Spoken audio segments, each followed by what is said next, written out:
السلام علیکم، کے نیوز کے خبرنامے کے ساتھ میں ہوں عثمان رزاق۔ سب سے پہلے ہیڈ لائنز۔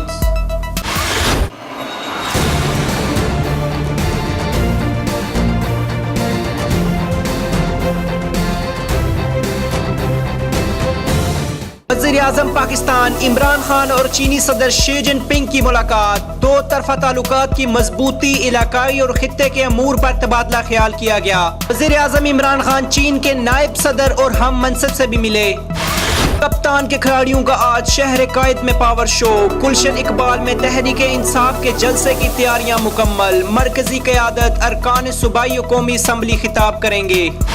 صدر ذات کشمیر سردار مسعود خان کا کہنا ہے کہ سعودی عرب کو اپنا دوسرا وطن سمجھتے ہیں۔ زلزلے کے بعد سعودی عوام نے جو مدد کی، اسے بلایا نہیں جا سکتا۔ پاکستان کے حالات پر تکلیف ہوتی ہے۔ وزیر اعظم آزاد کشمیر راجہ فاروق حیدر خان کا کہنا ہے کہ پاکستان ہی دنیا بھر میں کشمیریوں کا وکیل اور امیدوں کا مرکز ہے۔ ہماری خواہش ہے کہ کوئی وطن عزیز پر انگلی نہ اٹھائے۔ Chief justice of Azad Kashmir justice Ibrahim Zia کا کہنا ہے کہ عہدوں سے کوئی بڑا نہیں ہوتا۔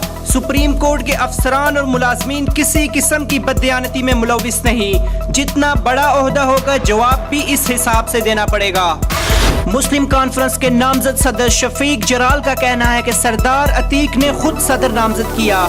اختلافات کا تاثر درست نہیں، مسلم کانفرنس پھر بڑی قوت بنے گی۔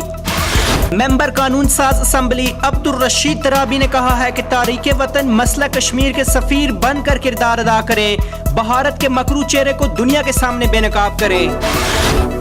یہ تھا آج کا خبرنامہ۔ مزید خبروں کے لیے وزٹ کیجیے ہماری ویب سائٹ www.kenews.tv۔ اللہ حافظ۔